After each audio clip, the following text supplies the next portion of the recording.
Welcome to a very special Thanksgiving episode of The Gas, brought to you by American Cars and Racing.com. I'm Gary Gastelou. This is the Gary and Alex Show. And with me, of course, Alex Nunez. And Alex, this is definitely not a very special Thanksgiving episode. I refuse to talk about Thanksgiving, weekend travel, and that sort of thing. I'm on board. I hate all of that fake, news filler discussion. SEO bait.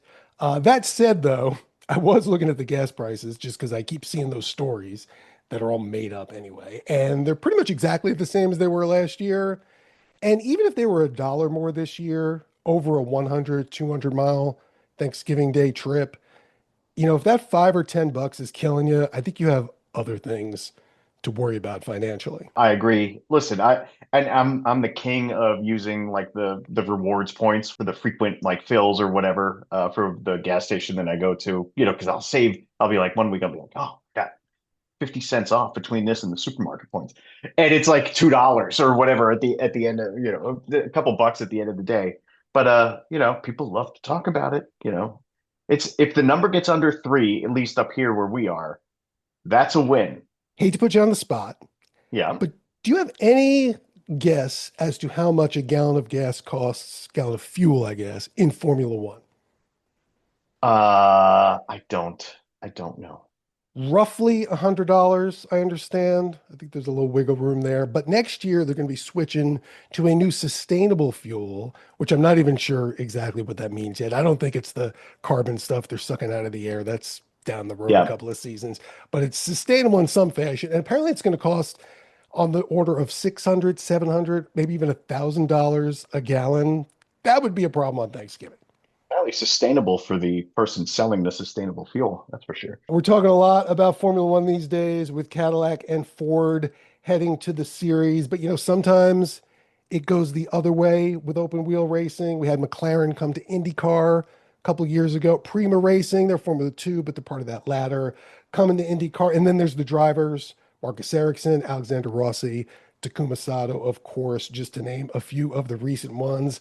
Well, next season, we're going to be adding a very big name to that list as former Haas Formula One driver Mick Schumacher, who is, of course, the son of seven-time Formula One champion Michael Schumacher, is going to be joining the Rahal Letterman Lanigan IndyCar team after 2 seasons with the Alpine World Endurance Championship team. Alex, as they say, this is a really big deal, isn't it? It's a huge win for everybody, I think. Mick gets back into a single seater, which I think, as we saw in his press conference today, was an important thing. And that's no shot at the World Endurance Championship at all. But it's huge for IndyCar, huge. Great for Rahal Letterman Lanigan, big name, F1 credentials coming back this way brings all of that fan base to IndyCar now. There's going to be a lot of interest in watching him race. He's going to race in the Indy 500, which is the biggest race on earth, period. So total win. Good guy. I feel like easy to root for. Team seems thrilled about it. It's just all upside for IndyCar to have this talent come over and join the series. Millions and millions of social media followers, of course. We were in the press conference announcing his arrival in IndyCar. Here's what he said sold him on the series. The passion that people had, to see that and to see how excited they were about racing it purely, really showed me that this is something that I could see myself in and working in as an environment. So definitely, I think as a whole, it has been very, very good experience, and I guess therefore I just wanted to, seal it and make sure that I can get more of that in the next year. Look, Alex, he's not Lewis Hamilton or Sebastian Vettel, but these Formula One guys, they know how to drive. Even the ones on the teams that don't do well, and it is very car dependent, they know how to drive. And he should make a big impact from day one. Totally agree. And in this series, the cars. I mean, everybody's basically got the same car. You've got a Chevy engine or a Honda engine, but otherwise, you same hybrid system, same body kit. It's what subtle tweaks your team can make to the platform that is required by IndyCar. I think it's going to showcase him as a driver really well. You basically start with the same at the same place for everybody, and best drivers are going to rise to the top. I mean, look at Alex Palou. I mean, the guy's been unbelievable. Indy cars, they're open wheel like Formula One cars, but they are very different, as you said. Here is what he thinks the difference is, and also how they compare to the hypercars he's been driving in the World Endurance Championship. The car has the windscreen, so there's a lot of air kind of that is not really being brought to the driver. So compared to F1, I think that feeling of speed isn't quite as excessive or as crazy. In F1, one of the big things that stands out is the speed that you have in acceleration and in corners with the downforce that the cars create. Obviously, we have quite a bit less downforce and quite a bit less power in the Indy car. So what I kind of referenced to was a bit more of a feeling like in an F2 car, just with better tires. And it is a car that you have to muscle around the track. So you kind of fight it quite a lot. You try and overdrive in some ways to get performance out of it. That is obviously very different to all the cars that I've been racing so far. You kind of try and underdrive an F1 car just to get the best performance out of it. You try and get the best performance out of the tires. It is very tire driven, obviously championship wise. In WEC, it is a bit different. WEC, you do have tendencies where you are really driving all out and try and get the best out of the tire and out of the car. But I think IndyCar just kind of sets a little bit a higher bar when it comes to really, pushing hard. So I've really enjoyed it. The test that I did in Indy has been really fun. Also learning more about the car, how it behaves, the little things that we can change here and there are very interesting. And I think it's a different driving style. It's a different car, obviously. So I can't say if it's more fun or less fun than an F1, but it's obviously racing a car. And I think there's nothing more fun than racing a car around a racetrack. In F1, when you start a race, you have a pretty good idea where you're going to finish. It's very based on the car's performance. In IndyCar, almost anybody can win a race. You can't hide behind a car that's not a front runner. How is that for you as far as living up to that challenge? No, it's great. I think it's the way it should be, and I think it's great. It is down to yourself to really dig deep and try and get everything out of you. So yeah, I'm very excited for it, and I think there's lots to look forward to. He mentioned the F2 car. He was actually the 2020 Formula 2 champion. So again, he was stuck on Haas for a couple of years in a bad car. You couldn't expect much more from him than he was able to deliver for that team. But to win Formula 2, which is much more like IndyCar, really shows the kind of skills this guy has. The stuff he brings up is really interesting. He brought up the windscreen in the IndyCar, reducing the sort of sense of speed compared to F1, because F1, it's still, I mean, yes, you have the halo, but it's an open car. So the IndyCar is kind of like a cross between the European open wheel experience and, to a degree, probably running in WEC where you're in an enclosed car. It's a little bit of everything with IndyCar. One of the big hitches for a lot of drivers from other series, especially the European drivers, are IndyCar's oval tracks, particularly the Indy 500. They perceive them to be dangerous, very daunting, especially Indy 230 miles an hour for 2.5, 3 hours wheel to wheel. They don't do anything like that in any of the Formula Series or even in the sports car racing series. But it sounds like he doesn't care. It sounds like he's a danger is my middle name kind of guy. Yeah, of course, it's something that I've been thinking about. But on the other hand, I think motorsport in a whole is dangerous. So I don't really see why particularly that one thing should be more dangerous than anything else. Obviously, there's been multiple things, and Jay has been a big part of that in making oval racing or just racing in IndyCar safer. And therefore, we've had multiple conversations about that, and they've all been positive in my ears, and so therefore, yeah, that's why I ultimately took the decision. And I don't think that there's really, I mean, of course, it's not to be taken on the easy shoulder. I don't take it on the easy shoulder. I think that it is crazy speeds. It's super quick. We're obviously racing hard side by side, but I accept the risk for the enjoyment of the racing sake. I mean, what he said was, he goes, all motorsports is dangerous, and it's true. I mean, you don't know what's going to happen, and he's fine with that. I think all these guys that race are fine with that, and the ovals are a unique thing, and that's that's something that I think gets that he'll have to learn. But there is a reason why, you win the Indy 500 even once, you are part of history. You're legendary. Your face is on the trophy forever after. All racing is risk reward. I think there is a lot of reward to be, harvested in IndyCar, especially around the 500. If you're someone like Mick Schumacher, who has, raced successfully internationally, and now you're coming here to prove your worth in our open wheel, series, which is unique. One interesting thing I've heard from these drivers from the Formula Series is that the Indy 500, the Indianapolis Motor Speedway, actually drives more like a fast road course than an oval to them with those sort of flat 90-degree turns. It's obviously not the same, but it's a Yeah. very different setup than you get on the more traditional ovals. Yeah, I mean, Indy is Indy. Again, it gets back to what I was just saying. That it's so special because it's so different. It is unlike every other big oval. Like you said, because I mean, there's no banking. You're flat going into those turns. You can do a Google search and find any number of stories about what going into turn one at Indy is like, and that is, some hairy stuff. There's a reason why IndyCar drivers, especially Indy 500 winners or guys that have consistently, run up front at Indy, through the years, they're like there's like hushed tones. This is like heroic stuff going around Indy.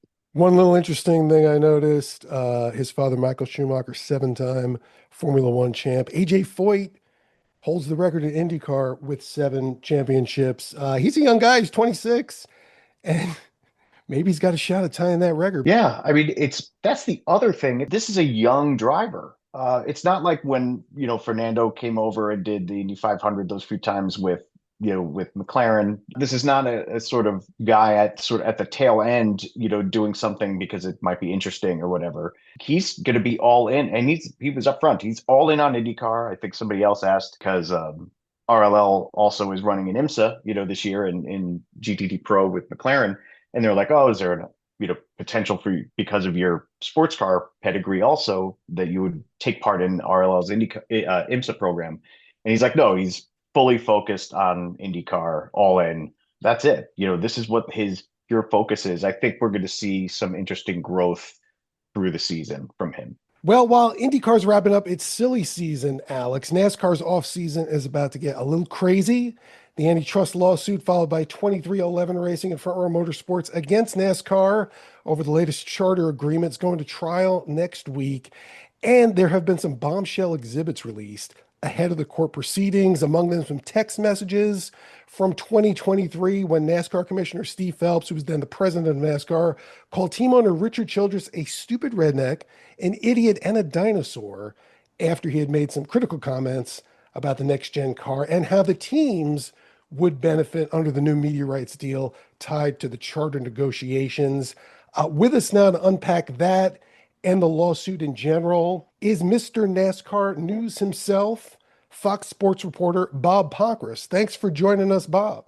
Thanks for having me on, Gary. And you forgot Ass Clown and Malcontent. So you forgot those two in your summary there. We just want to make sure to get those in there. It was some string of expletives or clean expletives. Nevertheless, hey, Bob, before we get to that, though, you're also one of Fox's IndyCar reporters now. We're just talking about Mick Schumacher coming to IndyCar. For a sport that's got to go up against F1 next year with Ford and General Motors coming in and the new cars and the new powertrains, while IndyCar is really just IndyCar again next year, not a lot of big changes there. How important is this storyline for IndyCar to have a big name like Schumacher joining the series? I think it's incredible for IndyCar because it brings interest from people who in the US who have interest in F1 or people maybe have watched Drive to Survive and saw him on back a few years ago on the show, as well as gives another reason for people overseas and in other countries who follow F1 to maybe take a look and see what Mick can do. And so, you combine that with Colton Herta going over there and running F2. And if he does well, which, we'll see if he does, but it probably piques some interest and more interest into IndyCar, which, as you said, that their cars are the same. Many of the drivers are the same. One of the big differences this year will be that you're talking about a few new venues in Phoenix and the Arlington course around the Cowboys and Rangers stadiums and the new course in Canada. So you have that to generate interest. But now with somebody like Mick Schumacher coming, I think that adds another element to it. Real quick before we get to the Childress stuff, the lawsuit itself, as briefly as you can, if Yeah. 2311 and Front Row Motorsports win this thing, 2 weeks later when the trial's over, what happens to NASCAR? What happens to the series, and what do the teams all get out of it? Well, that's a great question because the jury would only grant damages, monetary damages to 2311 and Front Row, and it would be up to the judge to decide, does he get rid of the charter system? Does he force NASCAR to sell the tracks? Does he force NASCAR to take away exclusivity clauses in the contracts they have with the teams and the tracks? Does he get rid of the next gen car? Because that could be looked at as price fixing, right? In some ways, because NASCAR requires them to buy all the parts from single source suppliers. So what would he do? We don't know. And that's been the biggest question. Would he award permanent charters, which is what the teams want? He can do any of all those things, only a little bit of those things. And I think the common theory is that if the teams win, there would be a settlement with NASCAR at some point, either before the judge rules or while everything is under appeal. Is there the potential with all this chaos that the start of next season gets delayed? I don't think so. NASCAR will start the season with the Clash. They will have the Daytona 500. I think the only question is, how do you qualify for those events, especially the Daytona 500? Do you have 36 locked in teams? Do you have 30 locked in teams? Do you have any locked in teams? I think that's all a little bit in question until after you get through the lawsuit. 2311 and Front Row Motorsports, the only two signatories to the lawsuit. The other teams all signed the charter, including Richard Childress and Richard Childress Racing, although they've all been kind of quiet about it. And he's actually, I remember last year, I think he told you, he said he felt that he had to sign it. He had no choice. He's got this big business, hundreds of employees, and it didn't sound like he was into it at all. And I mean, is that kind of the feeling you get across the board in NASCAR, or is he an outlier among the teams that did sign the agreement? I wouldn't call him an outlier. I think there are other team owners who feel similarly. I think there's a whole range on the feelings of the team owners. Some feel like, hey, we went through a drag out negotiation and we didn't get what we wanted, but I've got to run a business with a bunch of employees and I can live with this. And then there were others who kind of more grudgingly signed it, which I would put Richard Childress in that category and it'd be like, I can't risk not having a charter. It's worth too much to me, and so I've got to sign it. And then you obviously have the two teams that never did sign it and decided to take NASCAR to court. So these text messages came out, and basically Steve Phelps was talking to other NASCAR executives about the situation while the media rights were being initially discussed, while the charter was being initially discussed. And he did have all of these very derogatory comments about Childress. Now, NASCAR told you that Steve Phelps called Childress and told him, I didn't really mean all that stuff. And there is, we get angry, we send the tweets.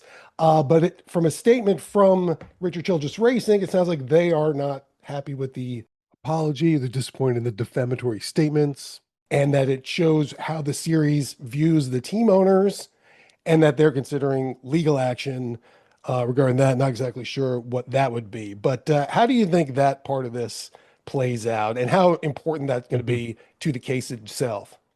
Yeah, well, first off, the jury, I don't believe will see this. This was one of those exhibits that 2311 said, hey, we may use, and then NASCAR challenged it by saying, hey, this is would just be used to embarrass Phelps. And even before the judge ruled, 2311 and Front Row said, okay, we won't use that one. So, but because it was filed as part of the motion, it came out in the public eye, which might be was the goal in the first place from the teams to kind of show the attitude of Steve Phelps. So I think what it shows though is kind of the animosity that there was and the friction that there was during the charter negotiations and during when NASCAR was doing its media right negotiations. This came after an interview where Richard Childress said that he could build 14 of the old car for what it cost him to buy 7 of the new car.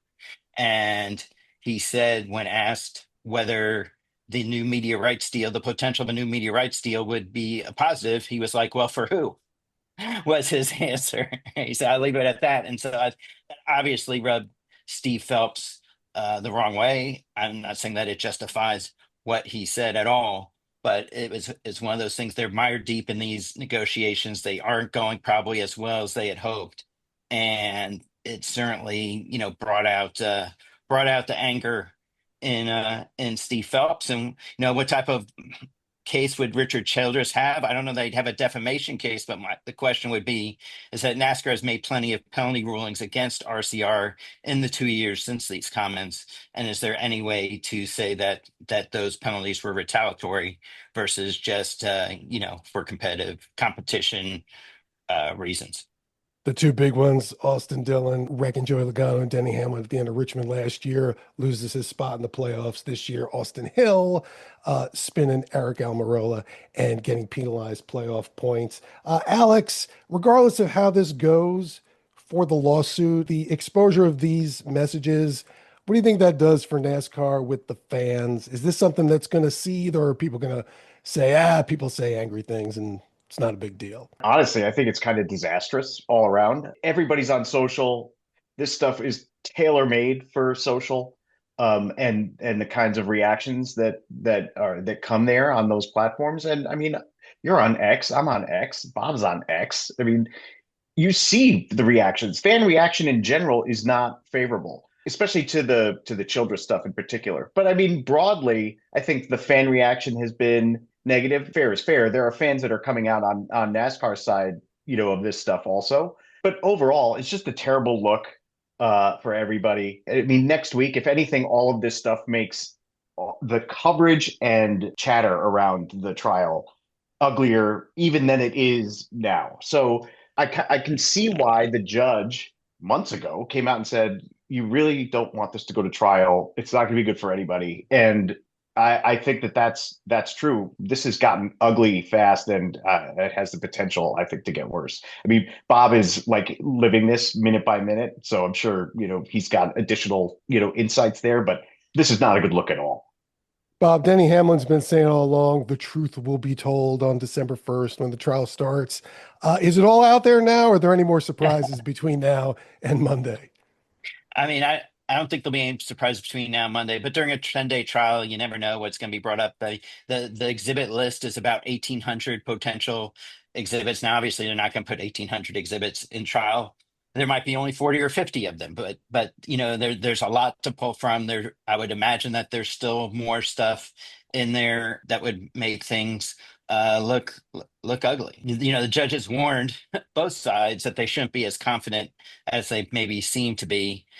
So I assume that was directed at both NASCAR and Denny Hamlin when he said that a couple of months ago. All right. Well, Bob, I'm sure you'd rather be heading to Charlotte Motor Speedway next week instead of court in Charlotte. But best of luck covering the story. And maybe we'll catch up with you after the verdict comes in, if there even is one. All right. Thank you, guys. Alex, I said this wasn't going to be a Thanksgiving show, but I did come across one funny thing this week. For whatever reason, I was trying to find out if there were any cars or car companies that shared a name with the breed of a turkey. And what did you discover, What, Gary? what I discovered was there is one that I could find. There is a turkey called the Slate. And of course, now we have the new super cheap electric pickup that's going to be made in America called the Slate. It's a blank slate. That's why they picked up the name, not because it's a turkey. But that company is going to be a little more challenged now with cracking the US market as it moves away from the EV space and the federal tax credits go away. And it's going to not really be able to sell a $20,000 electric pickup anymore. Probably don't want to know that that was the hook on the name. I am at a loss for words that you were able to dig this one up. So I got nothing to add to that. How could I possibly add to any of this, Gary? I would suggest automakers look at the list of turkey breeds and don't name their company or their cars after any of those in the future. Alex, happy Thanksgiving to you. I hope you enjoy listening to the show on your trip wherever you're going for Thanksgiving, or if you're just sitting on the couch with your AirPods in. I will be very local. So, but the show works on the couch just as well as it does in the car. All right. Well, if we can wake up next week, we'll be back next week with another show. Happy Thanksgiving to you all. Thanks for listening and subscribing to the podcast. We'll see you soon.